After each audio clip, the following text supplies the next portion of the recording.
Boa noite a todos, sejam bem-vindos a mais uma live da série Conversando na Janela.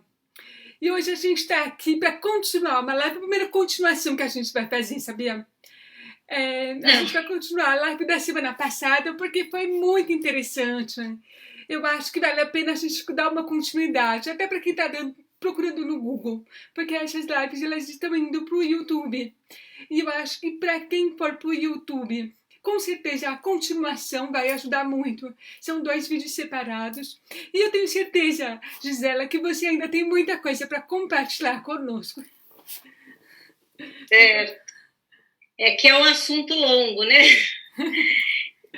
E aí a minha proposta com a LAC, pessoal, foi da gente fechar as questões das estratégias que ficaram para trás, né? E daí abrir para as perguntas, para as dúvidas que venham a surgir, né? Então, uma das coisas que não deu para a gente conversar, uma das estratégias que é considerada uma estratégia fundamental é em relação ao uso do implante coclear. Então, esse implante coclear, ele tem que ser usado o dia inteiro, só vai tirar para tomar banho, para dormir. Então, o que eu falo para os pais é assim, ó, abriu o olho, o implante tem que estar na orelha, né? E esse implante sempre tem que estar em boas condições de funcionamento. Então, sempre dos pais checarem antes de colocar nas crianças, para ver se a bateria está boa, se não tem intermissão e o cabo não está interrompido, que aí fica um som intermitente. Um som intermitente, ele deixa as pessoas muito irritadas, a lá que deve saber falar disso melhor que eu, mas eu percebo que as crianças ficam muito irritadas quando tem essa intermitência de passagem de som. Então, essa testagem é feita diária, é verdade, Lá? Sim. Você sente um desconforto? Eu percebo, sim. Eu percebo, sim. E traz muito desconforto isso?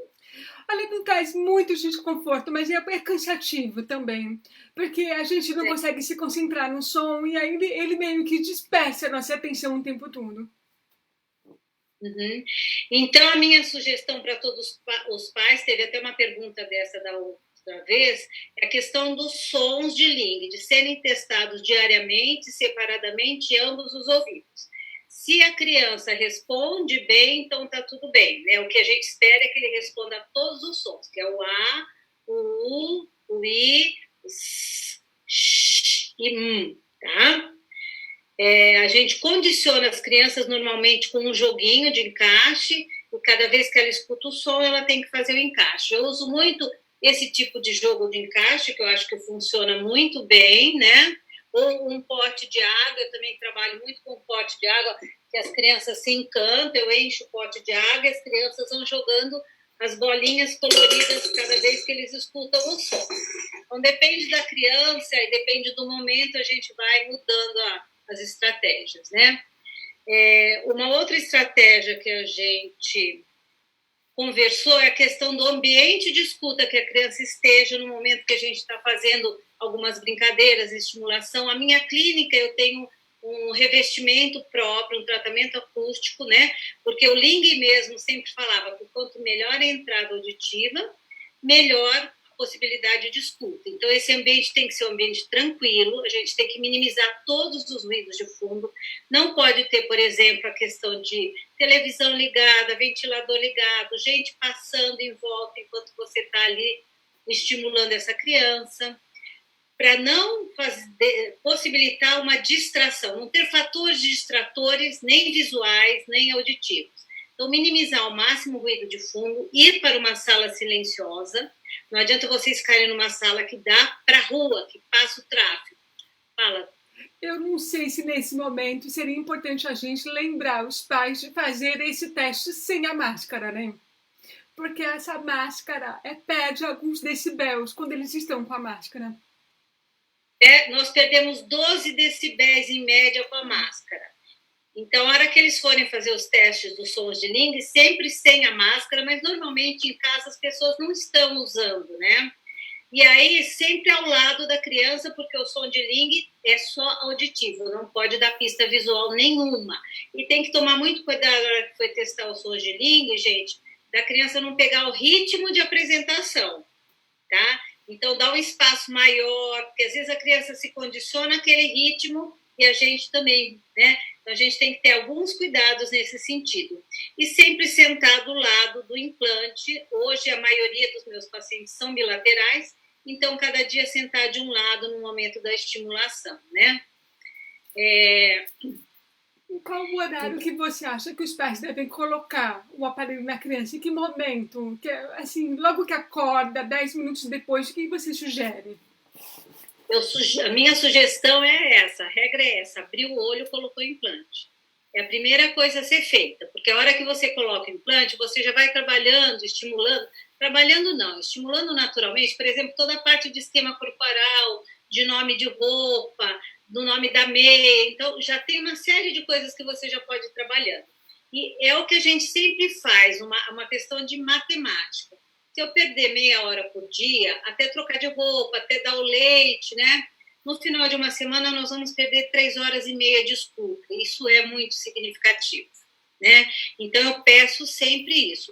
E o que tem acontecido lá que com os pequenos é que eles mesmos pedem para colocar o implante. Eu tenho várias crianças que não dormem sem implante, tem que esperar dormir, entrar em sono profundo para daí tirar. E as criancinhas, eu tenho criança de 1 ano e meio, e quando acorda, já aponta o local onde o implante está, que normalmente fica no desumidificador, né, que a gente fala da caminha do implante. Então, quanto antes colocar, o mínimo possível sem o implante fora da orelha. Né? E aí, o que... E qual é a sua opinião sobre pais que colocam o implante na criança antes dela acordar? Põe o implante na criança para ela acordar com o som do implante. Eu acho também muito válido isso. Eu até oriento os pais a fazerem isso, porque aí a criança já vai se condicionando como os ouvintes, a ouvirem, acordarem com os ruídos ambientes que ocorrem na casa. Né? Então, principalmente se é a hora da criança acordar, eu acho muito válido. Eu tenho uns pais que fazem isso regularmente, e aí dá para a gente, até porque a gente fala das músicas associadas às situações, então tem a música do bom dia, então coloca o implante e já vai cantando com a criança a música do bom dia. Tá? Porque o que a gente tem que pensar, gente, que o implante é o órgão sensorial do paciente usuário, né? Então não tem por que não usar. Só não vai dormir com o implante porque pode machucar, né, Lac? A questão daquele ímã, muito contato, nesse sentido. Eu acho que não machuca, mas ele vai cair ao longo da noite, porque se você vai se mexer, ele vai cair, então não compensa, de qualquer maneira. Mas eu tenho algumas pacientes que agora estão se tornando mães, que elas têm tentado usar, até usando com o apoio da faixa, para poder escutar o bebê quando chora, né, gente? Que tem esse problema, né? Tem uma mãe assim, comentando que ela acorda o filho dela colocando o implante, que ela se sentia malvada por fazer isso. Eu não preciso, Silvia, a Gisela aconselha que você faça isso se o seu filho aceita. Né? É porque entre os adultos a gente não gosta de acordar com o som do implante. É muito adulto, é preguiçoso de manhã. Então é comum a gente esperar meia hora antes de colocar o implante. Mas é adulto, tá? Não é criança. É outra realidade, né? Porque a criança, desde pequenininha, a realidade dela é ouvir através do implante, né? Então, eu sou partidária a isso, sim. E a partir do momento que você coloca o implante, você tem que introduzir essa criança no mundo sonoro, mas acho que a gente já conversou sobre isso. De apresentar todos os sons ambientes, dentro e fora de casa, além dos sons de fala, né? A gente conversou também sobre a questão de se aproximar do implante para falar com a criança, principalmente se você não está fazendo uso de nenhum acessório como um sistema FM ou mini mic, né? E principalmente, por exemplo, está numa festa, está num shopping, você tem muito ruído competitivo, a praça de reverberação de um shopping é horrível em termos de som. Então, nessas situações, ou estar usando o mini mic, ou o Roger, por exemplo, ou se aproximar da criança para passar essa informação. Nunca gritar, viu, gente? Porque se vocês gritam, vocês vão distorcer a voz de vocês, né? As consoantes têm uma energia muito maior, as vogais têm uma energia muito maior que as consoantes, e aí fica um som distorcido, tá? O uso de ganchos auditivos, acho que a gente conversou semana passada, né, Lá? Pode repetir, é sempre bom te ouvir em relação a isso. Ganchos auditivos é assim, você alertar o cérebro para o som. Então, a gente sempre, porque é muito comum os pais, assim que fazem o implante, continuar cutucando a criança.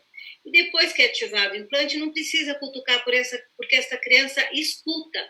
Então, nós temos que ensinar o cérebro a responder através da audição. Eu quero ganhar a atenção da criança pela audição. Então, eu faço muito uso de ganchos auditivos. O que são os ganchos auditivos?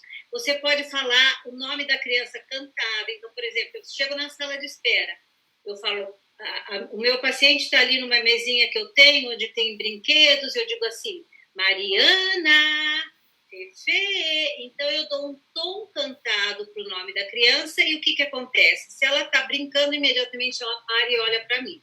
Ou eu uso muito de palavras que são consideradas ganchos acústicos. Então, por exemplo, se eu estou aqui com o meu celular, está cheio de gente na sala, de repente eu faço assim, todo mundo para e olha para mim, né? Então eu faço a mesma coisa com a criança. Então eu pego um objeto que eu estou trabalhando uma brincadeira lá do que é o que é, né? Eu digo assim, eu tenho aqui na minha mão um animal que é muito legal. Ele mora, sabe aonde? Na água. Ele não tem pé e ele sabe nadar. Né? Então, aí eu vou mostrando. Então, o que eu faço? Eu vou chamar a atenção. Uau! Então, esses ganchos que até as crianças usam naturalmente, a gente usa muito com eles no processo de terapia e peço que os pais façam a mesma coisa. Então, a gente chama isso de gancho auditivo, tá? Conversar muito, eu já falei para vocês, o tempo todo ir narrando o que a gente está fazendo, dentro de situações de contexto, né, da narrativa da rotina da criança, para ensinar a criança a associar a fala à situação de contexto. Vamos tomar banho, vamos na casa da vovó, vamos almoçar, a gente vai narrando. Olha, agora a mamãe vai fazer tal coisa e depois nós vamos sair para passear.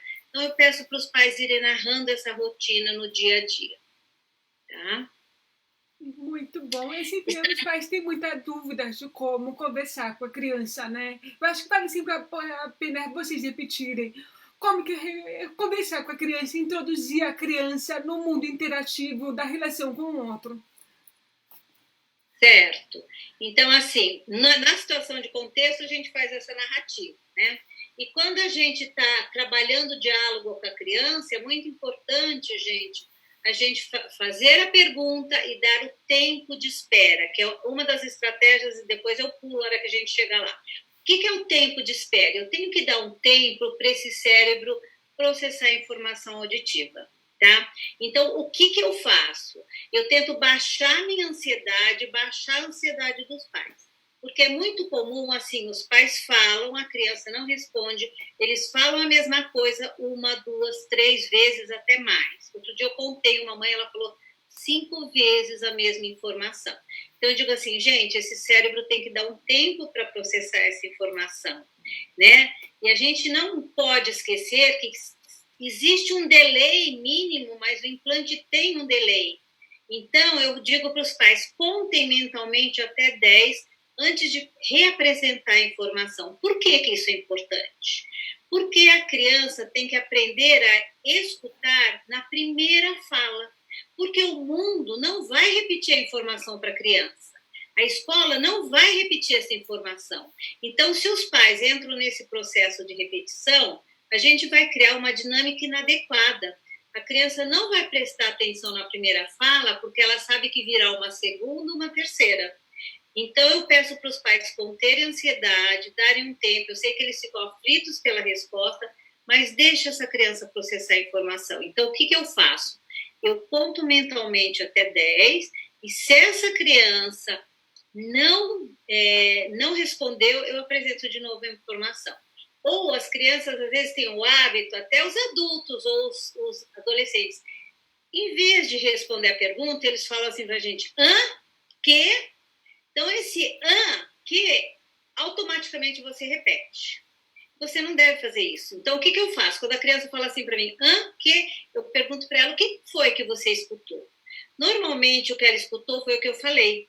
Ela só faz isso no sentido de ganhar um tempo para processar a informação ou, então, de confirmar o que você falou, tá? Essa dica é muito válida. Quando você trabalha com jovens, sabia? Quando a gente trabalha com jovens aprendizes, gente que ainda está começando no mercado de trabalho, a gente fala e pede para ele repetir para a gente o que ele entendeu, para você verificar se você está passando a informação correta.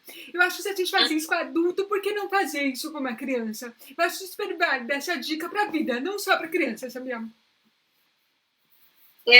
Porque eu percebo que tem muito isso, né? É uma dinâmica que eles acabam criando, que é uma dinâmica inadequada, né? Porque realmente as pessoas não conversam. E assim, uma outra coisa importante no estabelecimento da relação de comunicação, Lac, é a criança aprender que quando eu paro, quando eu dou esse tempo, essa pausa, eu estou dando o espaço para que ela me responda. Então, para ela entender que um diálogo acontece dessa forma. Eu falo, eu espero para que você me responda, né? Então, é muito importante que eles aprendam que existem as pausas no nosso diálogo, tá bom? E você acha importante que você repita da mesma forma? Você repita exatamente a frase que você disse? Ou é ideal que eles mudem um pouquinho a forma de perguntar? Então, isso depende. Se eu percebo que ele não me respondeu porque não houve compreensão do que eu falei, pelo olhar da criança, pelo olhar do adulto, eu sei que ele não compreendeu. Então, por exemplo, outro dia aconteceu uma situação assim. Ele chegou e eu falei assim para ele, uma criança já de 7 anos de idade, ele entrou sozinho, eu falei assim para ele, com quem você veio? Aí ele ficou me olhando. Eu falei assim, quem foi que te trouxe? Aí ele falou, foi a minha mãe que me trouxe. Já tiveram algumas situações assim, por exemplo, qual a sua idade? A criança fica olhando para você e ela olha com uma cara de interrogação. Quantos anos você tem? Então, dependendo, se eu percebo uma não compreensão em função do vocabulário, eu apresento um sinônimo, tá? Mas quando eu percebo que é por uma questão auditiva, porque ele não faz aquela cara de interrogação, ele faz uma outra cara, outro tipo de interação de olhar que a gente percebe. Aí eu repito a mesma informação. Mas a gente tem que... Foi uma coisa importante essa que você trouxe, da gente ter a certeza se ele tem o domínio do vocabulário do que você está apresentando. E uma outra coisa muito importante é os pais não funcionarem como muleta das crianças o tempo todo, como tradutores. Ou os irmãos também fazem isso. Porque aí a criança acaba se acomodando, porque ela sabe que o pai, ou a mãe, ou o irmão vai responder por ele, quando alguém faz uma pergunta. Então, para os pais passarem essa responsabilidade para a criança, olha, ele perguntou para você, não foi para mim. Desde que seu filho tenha condições de responder a pergunta que foi feita, não responda por ele, deixa que ele mesmo responda, ele tem que ter autonomia. Tá? Eu achei esse conselho excelente, porque é muito comum a gente ver pais que estão sempre assim, repetindo para a criança porque tem medo, que por ela ter deficiência auditiva ela não consegue entender, só que cria uma dependência, né? A criança ela começa a ter medo de ousar, ela tem medo de entender errado porque ela está na zona de conforto dela, perto do pai dela. Então, se a gente quer criar crianças independentes, é importante que a gente dê esse espaço para ela entender e ela responder, mesmo que ela responda errado, e aí a gente corrige a pergunta. Eu acho super importante esse conselho que você deu. Uma outra coisa que eu digo para os pais é dispor as crianças a situações. Por exemplo, vai para uma fila de McDonald's, deixa a criança aí fazer o pedido, vai para uma padaria, para na frente da padaria, se possível for, né? No interior é possível, e pede para ele, olha, entra lá e pede para o balconista que você quer 5 pães. Enfim, vai delegando funções à criança para que ela tenha independência e autonomia na vida, né? Certo? Eu posso contar uma historinha? Depois contar uma historinha rápida. Eu tenho uma afilhada de implante, né? Agora ela já está há quase 5 anos com implante. Mas nessa época ela tinha 2 anos de implante, só ela falava bem pouquinho ainda, estava aprendendo a falar pequenininha. Então. E uma vez a gente foi num restaurante e ela queria pedir para colocar suco na mamadeira dela. A gente foi até o balcão. E aí o rapaz perguntou o que você quer. Aí eu abaixei e fiquei do lado dela e falei, fala pro moço o que você quer. Aí ela levantou a mão e falou suco de laranja. Vai ter deliciante. E eu fiquei feliz, o rapaz ficou feliz e ela ficou feliz também de perceber que ele tinha entendido ela. Foi muito fofo isso. É uma oportunidade tão fofa para a criança, sabe?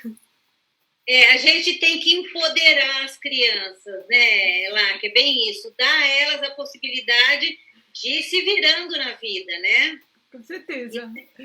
Desde pequenininho, né? Exatamente. Eu dou muita função na clínica, eu peço para ir lá na sala de espera ou pegar o meu celular, que às vezes a gente vai fazer alguma atividade no celular, e ele fica com a secretária, ou buscar cola, ou buscar papel sulfite, ou buscar tesoura. Às vezes eu tenho todo esse material, às vezes não, eu tenho esse material na sala, mas eu faço de maneira intencional para ela se virar lá com a secretária, né? Tá? Eu acho então, muito bacana. Eu acho muito bacana esse empoderamento da criança, porque ela se sente independente, mesmo que seja pequenininha, né? Mas ela se sente, eu acho importante para ela.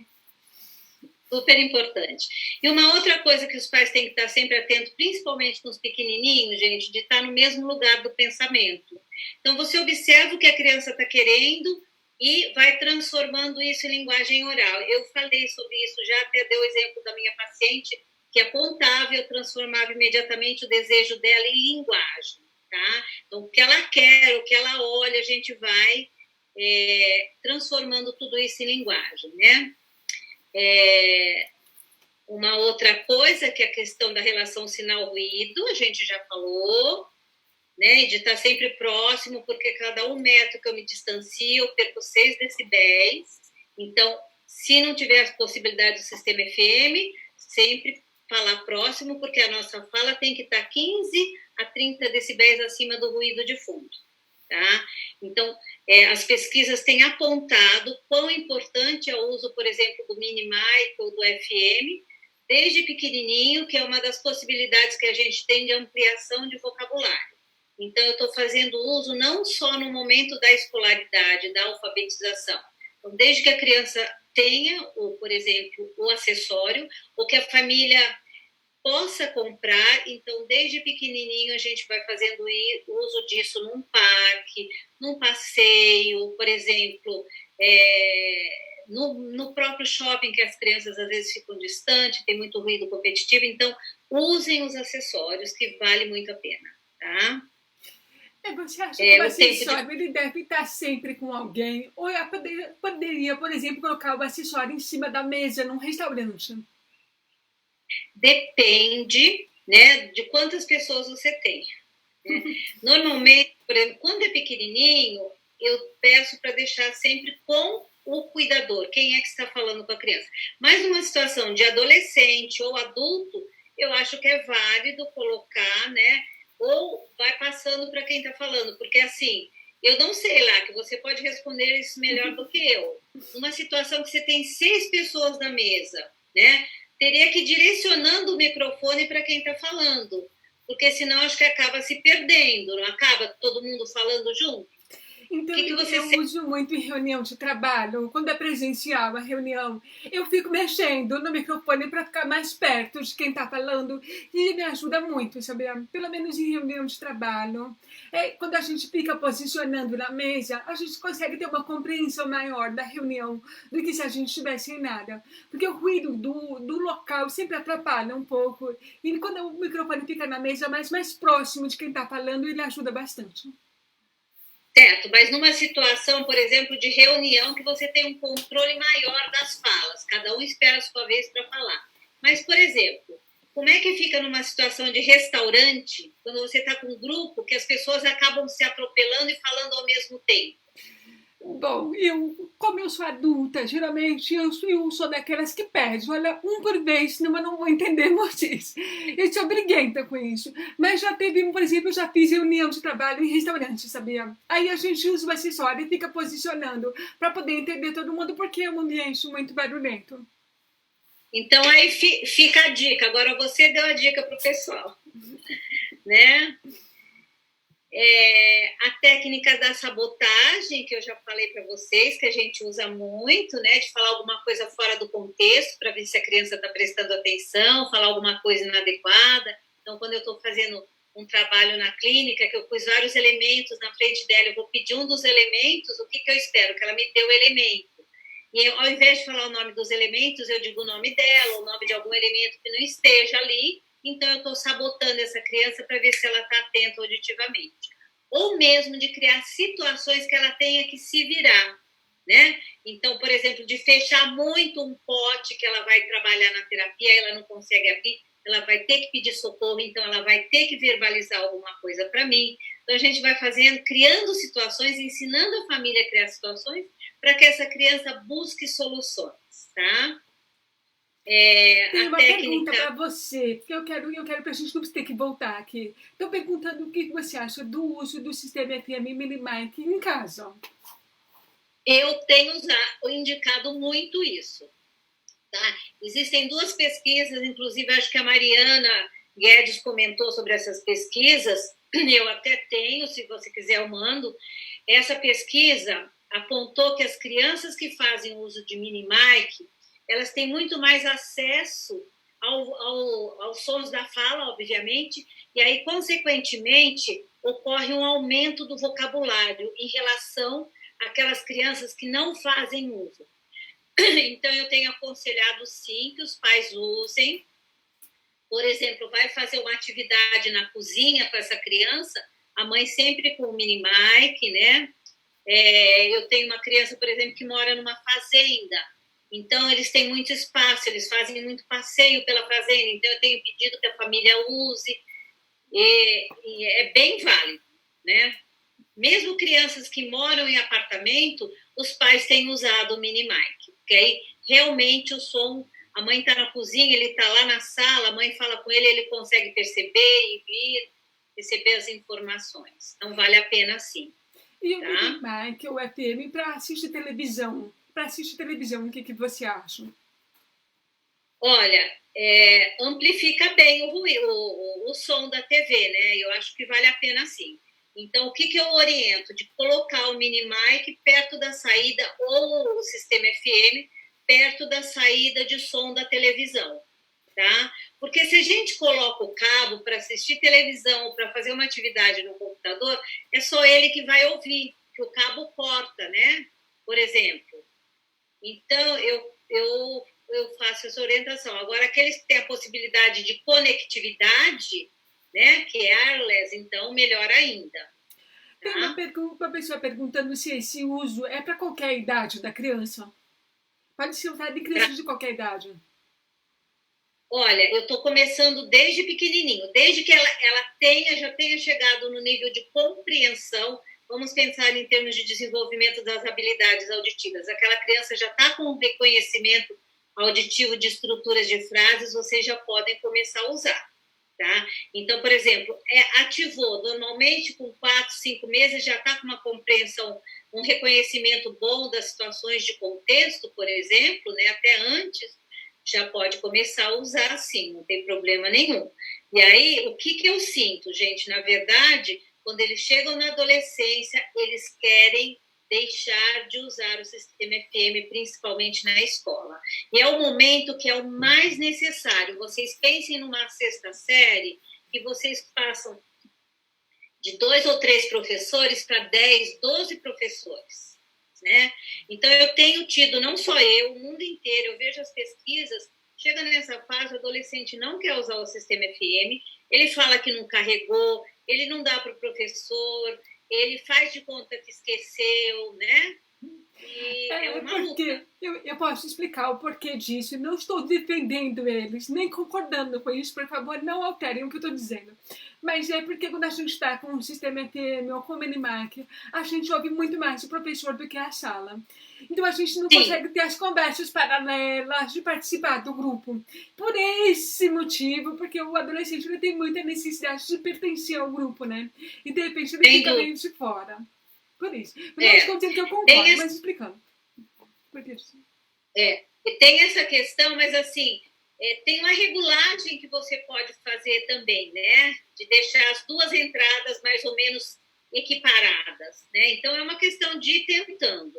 Agora, eu acredito que se eles estão desde pequenininho fazendo uso, pode até ser que depois eles se adaptem melhor quando se chegar na adolescência. Mas aqueles que começaram a usar só com 7, 8 anos, eu percebo uma resistência muito grande na adolescência. Tá? Eu acho que é até a questão de pontuar a diferença. Eu preciso disso, os meus colegas não precisam, né? Eu tento até burlar, sabe? Eu falo assim, gente, mas vocês não veem na televisão, os apresentadores usam o ponto. Vocês não têm, é um ponto que vocês têm, vocês estão em vantagem, né? Então a gente vai tentando, né, lá. Sim, com certeza. Outra técnica que é muito importante para os pais dos pequenininhos, pegar essa produção inicial da criança e fazendo a expansão ou modelagem. Então, o que é isso? A criança chega para mim e fala, Bia, shopping. Aí eu digo assim, ai, a Bia foi passear no shopping. Então, ele fala assim para mim, bola caiu. Ai, a bola caiu no chão. Então, eu vou modelando essa linguagem da criança, né? Às vezes, ele fala a frase em ordem errada, e imediatamente eu dou o padrão correto. Então, isso é a técnica que a gente chama da expansão ou da modelagem. E nessa técnica da expansão, além de vocês adequarem as informações gramaticais para as crianças, vocês comecem a passar informação que sejam relevantes, conceitos que sejam relevantes. Então, por exemplo, a criança fala, bola caiu. Ai, a bola caiu no chão. Aí ela fala para mim, bola caiu no chão. Aí eu digo assim, a bola vermelha caiu no chão. Então, eu vou ampliando aquela produção. Tá? Fornecendo linguagem, modelo de linguagem adequado, né? Uma outra coisa que eu acho muito importante é os pais pararem e prestarem atenção no que a criança está querendo dizer. Porque na correria do dia a dia, a gente às vezes não presta atenção. Eu sou mãe, eu fui mãe de 3 pequenininhos próximos, a gente sabe como é loucura. Então, gente, pare e pense que se ele está tentando se comunicar, é muito importante que isso seja valorizado. Né? Porque se eu não valorizar a comunicação, ele pode achar que não é importante. Então, ele para. Então, ele tem que saber que a comunicação é valorizada e que é efetiva, que é através da comunicação que eu vou conseguir alguma coisa das situações de vida do outro. Então, sempre de prestar atenção no que a criança está querendo dizer para vocês, tá? O uso de opções é muito importante. Quando eu uso opções, por exemplo, eu vou estar fornecendo vocabulário, eu vou modelando essa linguagem. Então, a criança chega para mim e fala que ela quer suco. Então, eu digo assim para ela, você quer suco de abacaxi ou você quer suco de uva? Tá? Ela fala que ela quer pintar. E você quer o lápis amarelo ou você quer o lápis azul? Então, eu vou fornecendo linguagem, eu vou fornecendo palavras-chave e dando opção de resposta para ela, tá? Então, ela não sabe, por exemplo, o que ela quer fazer. Você quer ir na casa da vovó ou você quer ir passear no shopping? Então, eu dou as opções para a criança me responder. Então, outro dia eu estava com o pai, ele me mandou uma filmagem que eu peço para os pais mandarem, esses que estão em quarentena, para a gente ir trocando o que pode ser melhorado, né? Então, ele perguntou assim para a filhinha dele, você gosta de maçã? Ela tem 3 anos. Ela falou assim, gosto. E por que você gosta da maçã? Aí ela ficou olhando para ele. Você gosta da maçã porque a maçã é doce? Porque a maçã é suculenta? Ela continuou olhando para ele. Suculenta, aqui tem bastante suco, né? Ela falou assim, porque é doce. Então, ele deu opção para ela de resposta. Então, isso é o uso de opção, tá? Então, você quer um suco, você quer, por exemplo, o leite quente ou o leite frio? Então, se ela não tem vocabulário, eu estou fornecendo a opção de resposta para ela, eu estou fornecendo um vocabulário, tá? Deixa eu te perguntar uma coisa, o que você acha do uso de palavras difíceis para criança? Por exemplo, suculenta é uma palavra difícil para uma criança, mas você acha importante introduzir essas palavras mais difíceis e explicar para a criança, ou você acha importante simplificar o vocabulário? Não, eu acho que é importante introduzir novas palavras e palavras difíceis, porque na escola os seus pares ouvintes saberão esse vocabulário. E ele também tem que saber, eu não posso facilitar a vida dele. Principalmente se ele não tem nenhuma alteração cognitiva, ele tem as mesmas possibilidades do que qualquer outra criança. Então, a gente tem que dificultar sim lá, que é só assim que a gente vai conseguir que essa criança caminhe e chegue ao nível de emparelhamento das crianças ouvintes. Senão, eles vão ficar sempre em defasagem. Eu perguntei isso porque quando eu escrevi o meu livro infantil, eu coloquei algumas palavrinhas difíceis. E teve mães que brigaram comigo. Nossa, mas você colocou palavras muito difíceis no livro. Mas eu coloco para desafiar a criança. Óbvio que ela não vai saber o que é. Mas não, ela pode aprender. O que impede que a criança aprenda? Né? E é até bonitinho. Eu recebo leitura dos livros, a palavra expeditada. Lá. Era uma menina expeditada. E é o jeito que eles falam. Eles falam espetada. Tá muito bonitinho as variações que eles fazem. E aí a gente explica pra eles. É uma menina muito sapeca, é muito levada. E eu acho fofo isso. Da minha parte, eu nem sabia que eu poderia fazer isso, mas eu gostava, quando eu era criança, desses desafios das palavras mais difíceis. E aí eu queria ouvir de você se isso é certo ou errado. Não, isso é certo. O que eu digo para os pais é assim, a gente não pode subestimar a capacidade das crianças. Porque às vezes os pais acham lá que ele não vai entender, por exemplo, o que é sapeca, né? O que é espivitada. Ele pode não entender porque ele não ouviu, porque não é uma palavra de uso comum no nosso vocabulário. Mas isso não impede que ela aprenda o que é espivitada. Desde que você explique, ela vai aprender. Então, é isso que a gente tem que pensar. Um conselho que eu sempre dou para os meus pais é assim, vocês têm que raciocinar da seguinte forma, o que uma criança de 4 anos sabe? Então, se meu filho só tem a deficiência auditiva, ele tem que saber as mesmas coisas que os seus pares de 4 anos sabem. Então, a gente tem que correr atrás do prejuízo daquele tempo que ele ficou sem ouvir, aquela lacuna de vocabulário que ele tem, e, dar-lhe estimulação para que ele chegue no mesmo nível. Porque a gente tem que pensar, não é só no aqui e agora. Essa pessoa vai se tornar um dia uma pessoa no mercado de trabalho, no mercado que é altamente competitivo, e ele tem que estar de igual para igual. Então, eu não posso subestimar e achar que ele não vai aprender. Ele vai aprender sim. Porque, assim, existe até pesquisas lá que apontam que os pais de crianças deficientes auditivas eles falam menos com seus filhos do que os pais de crianças ouvintes. Porque o pai pensa assim, ele não vai entender o que eu estou querendo dizer e nem tenta. Então, isso jamais pode acontecer. Isso é um erro muito grande. Tá? Concordo totalmente. Concordo com você. Né? A questão da memória auditiva é muito importante, a gente conversou sobre isso. Ele tem que ter uma memória grande, porque cada vez mais vamos pensar na escola, o nível de complexidade de apresentação das frases, mesmo num diálogo, vai ser cada vez maior. Ele tem que memorizar, por exemplo, todos os elementos de uma pergunta, tá? E, por exemplo, espevitada, eu tenho 5 sílabas. Então, são os polissílabos que eles têm dificuldade. Por quê? Por causa da questão da memória auditiva. Então, a gente tem que trabalhar muito a memória auditiva das crianças. Isso eu faço em terapia e eu ajudo os pais a fazerem em casa de uma maneira natural. Então, que eles peçam para as crianças irem buscar 2 ou 3 elementos, que ajudem a colocar a mesa. Isso eu falei da outra vez. Então, trabalhar muito a questão da memória, as fonoaudiólogas vão ensinar vocês a fazerem esse processo, com certeza. Tá? O fechamento... Você ia perguntar alguma coisa? Não, na verdade, está todo mundo aqui concordando. Teve uma mãe que falou assim, se a gente coloca a criança em igual para igual com a criança ouvinte, ela já vai ser subestimada. Então, se a gente os próprios pais subestimam a criança, aí é que a criança vai ser subestimada mesmo quando ela chegar no mercado de trabalho. E eu falo por experiência, porque eu trabalhei com uma jovem aprendiz que era surda. Eu acho que ela nem era tão novinha assim, ela tinha 20 e poucos anos. E eu falava com ela como eu falaria com qualquer pessoa. Obviamente, dentro do vocabulário, ela era sinalizada. Então, eu falava dentro do vocabulário da Libras para ela entender. Mas eu cobrava dela. E eu recebia algumas reclamações. Você está exigindo demais para uma pessoa que não ouve. Você fala, mas ela só não ouve, ela não é incapaz.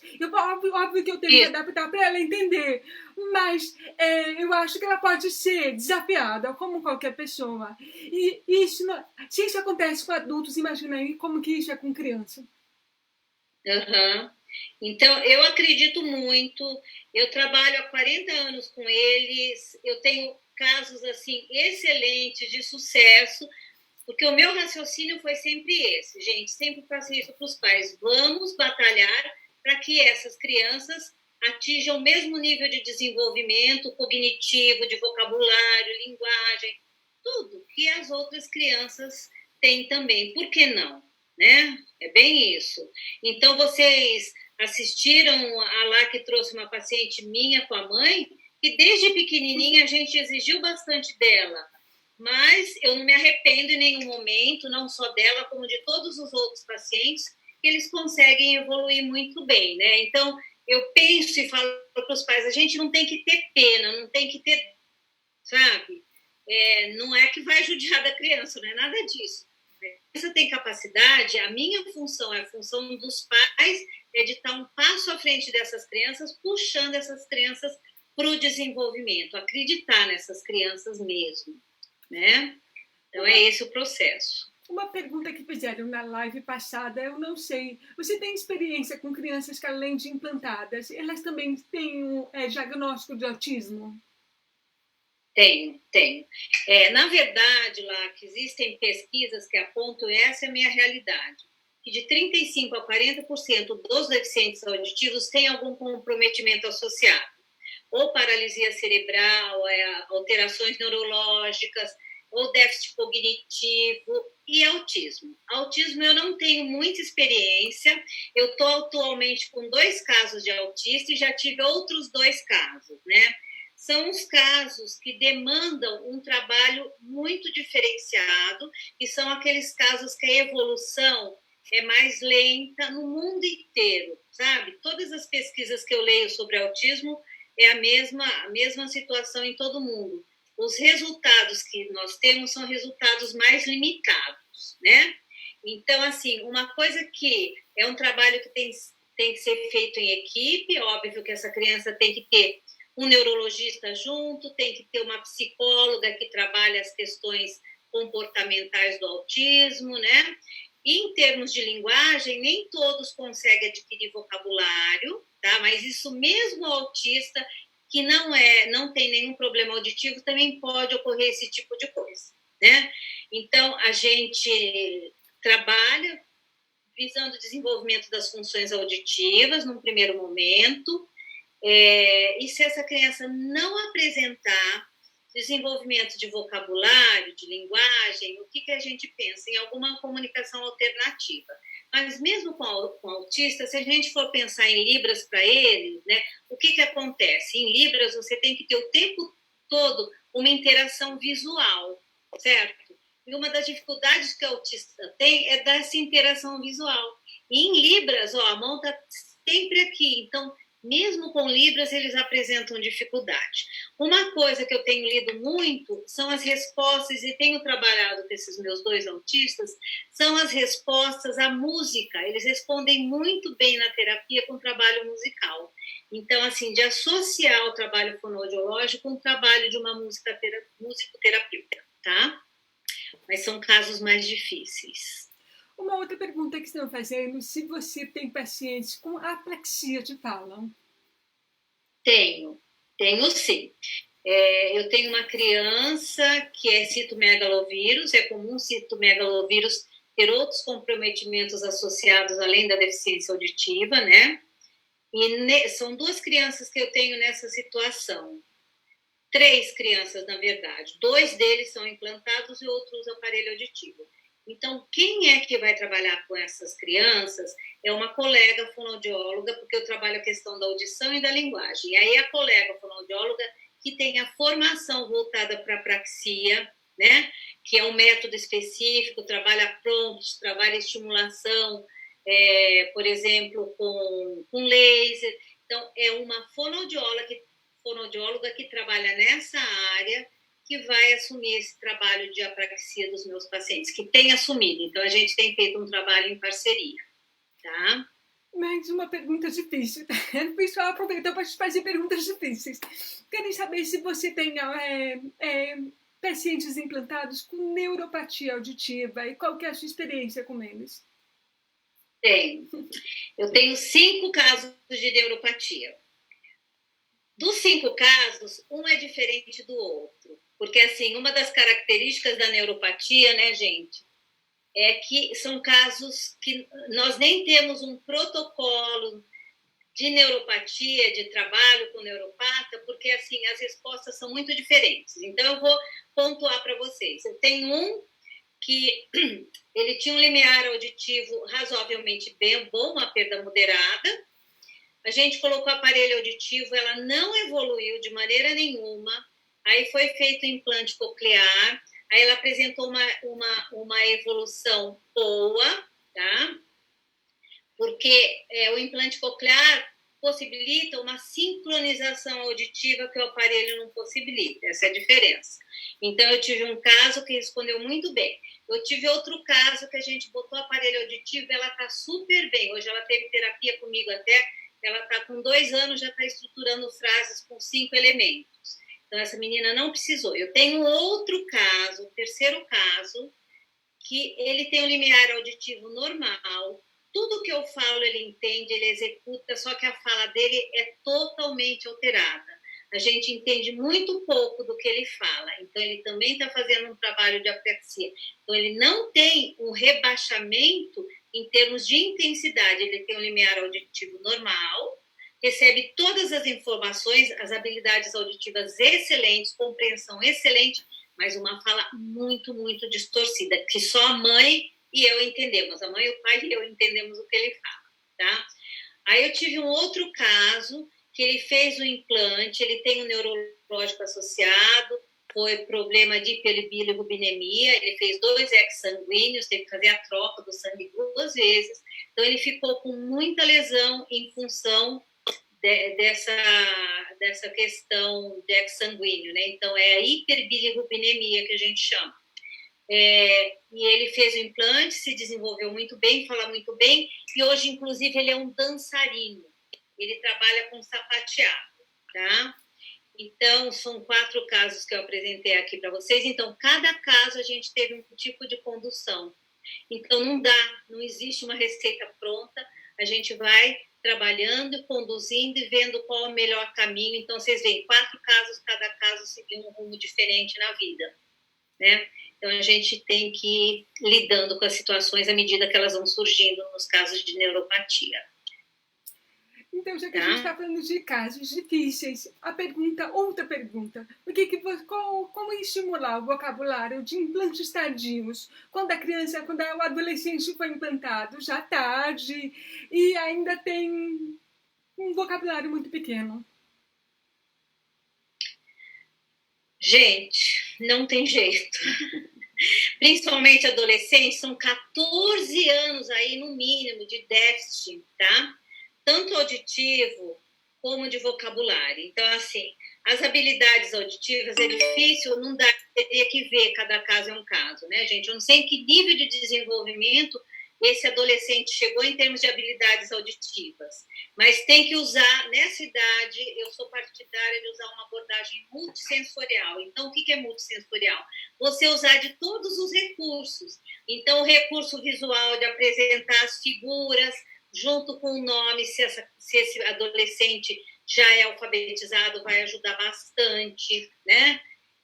Todos os recursos possíveis, gente. Então, trabalhar vocabulário, através de leitura de texto, se ele tem a possibilidade de leitura de texto. De repente, trabalhar separando as categorias semânticas, né? Então, aumentando esse vocabulário através das categorias semânticas. Só animais, só cores, então cada semana introduzindo novos elementos. É um trabalho difícil, né? Principalmente se ele era usuário de Libras. Eu já tive também casos de crianças usuárias de Libras que fizeram tardiamente. É muito difícil você conseguir resgatar, né, a função auditiva e resgatar uma linguagem oral nesses pacientes, tá? Mas a gente tem que usar de todos os recursos, auditivo, visual, gráfico, escrita, o que for. para tentar compensar essa defasagem que existe, tá?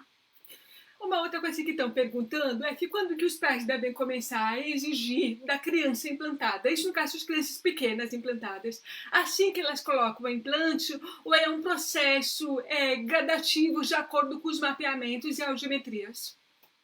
Justamente, é um processo gradativo. Eu brinco assim com os pais lá, que não pense vocês que é colocar uma pilha e o rádio vai sair falando, tá? Não é assim. É um processo gradativo. Primeiro vem o processo da escuta, do desenvolvimento das habilidades auditivas e depois vem o processo de linguagem. Então, o que se espera? Eu espero, por exemplo, que uma criança com 6 meses de implante ativado já consiga falar os primeiros vocábulos, ou pelo menos as onomatopeias, que ao final de 1 ano ele já tem um vocabulário significativo que possibilite 1 ano de idade auditiva, tá, gente? Que possibilite já o início do uso de estruturas de frases com 1 ano, começando com 2, depois 3, depois 4 elementos. Então, é um processo, e isso é muito individual de cada criança, que vai depender de vários fatores, do cognitivo dessa criança, do tipo de estimulação que essa criança recebe, da terapia fonoaudiológica, da família, do implante, do mapeamento. Então, são vários fatores que interferem no desenvolvimento. Mas, com certeza, é um processo, não dá para exigir da criança a partir do momento que o implante foi ativado, tá? Então, não é assim, e cada caso é um caso. Mas e no caso de uma criança que ela fez um implante sequencial? Por exemplo, ela já usava o implante de um lado e de repente ela botou recentemente do outro lado. Aí ela já pode começar a exigir desde o momento da ativação, ou até nesse caso é preciso esperar um pouquinho? Não, é preciso esperar, tá? Porque aquele lado, quando, por exemplo, quando você faz o implante sequencial, vamos supor, esse ouvido já está em termos de habilidades auditivas aqui em cima, ele já está em compreensão. E a hora que faz o implante do outro lado, esse ouvido vai começar a trabalhar com a detecção auditiva. Então, nós vamos fazer um processo também a longo prazo, às vezes leva 1 ano, às vezes leva 2, depende, para conseguir equiparar os 2 lados. Às vezes a gente nunca consegue equiparar os 2 lados, dependendo do tempo entre o primeiro e o segundo implante. Então, a gente vai fazer também com esse lado um processo gradativo, como nós fizemos do outro. Obviamente que esse lado, se a criança já tem linguagem, já tem fluência, então vai ser um pouco mais rápido, tá? E uma outra questão também que ocorre, gente, que normalmente os centros de implante, eles implantam primeiro o lado pior e depois o lado melhor. E eu tenho alguns casos que o lado melhor, por exemplo, eu levei com o lado pior 1 ano para conseguir chegar em compreensão auditiva. E o lado melhor, em 3 meses eu chego em compreensão auditiva, porque aquele ouvido tinha um resíduo auditivo que aí vai me possibilitar um caminhar mais rápido das habilidades desse novo lado, tá? Tá certo. Mas também é um processo. É que, na verdade, que é uma mãe que eu sei que o filho ativou o bilateral a semana passada. Na verdade, ele já usava de um lado e ele ativou na semana passada. Ela que está perguntando se ela já pode começar a exigir do menininho bilateral. E é pequenininho, ele tem 2 ou 3 anos, é bem pequeno.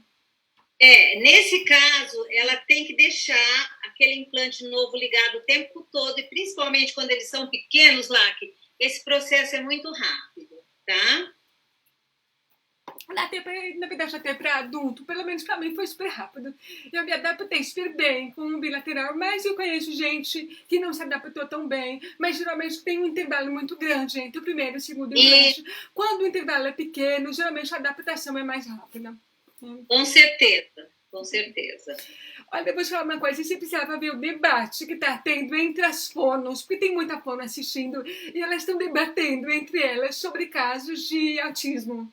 Então tem um debate enorme. Depois, se você puder dar uma olhada nos comentários, porque elas estão comentando sobre os casos de autismo, né? Tem mais uma pergunta. Depois, gente, se vocês quiserem mandar uma última pergunta, porque a gente já vai encerrar, porque vai dar 1 hora de live, eu não quero passar muito do tempo. Mas tem uma pergunta assim, tipo de terapia se deve fazer com a criança que ela é implantada e tem apraxia de fala? O que você recomenda?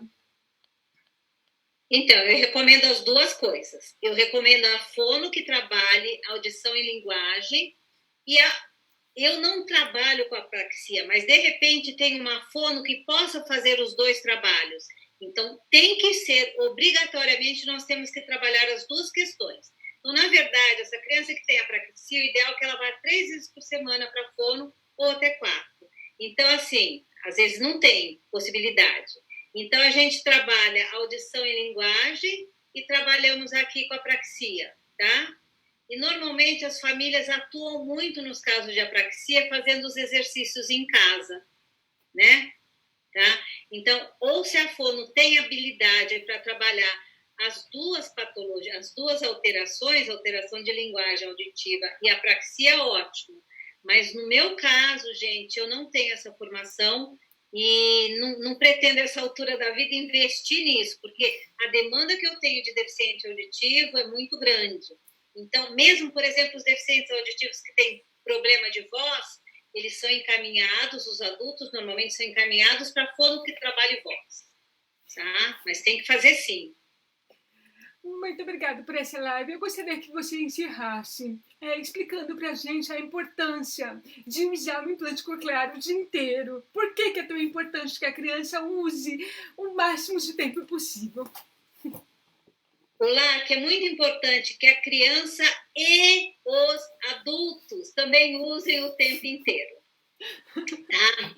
Então, assim, o nosso cérebro, gente, ele tem que receber informação auditiva constante o tempo inteiro, né? Eu não desligo o meu cérebro, eu continuo escutando o dia inteiro, a noite inteira, certo? Funciona até como uma questão de alerta, o escutar o dia inteiro, né?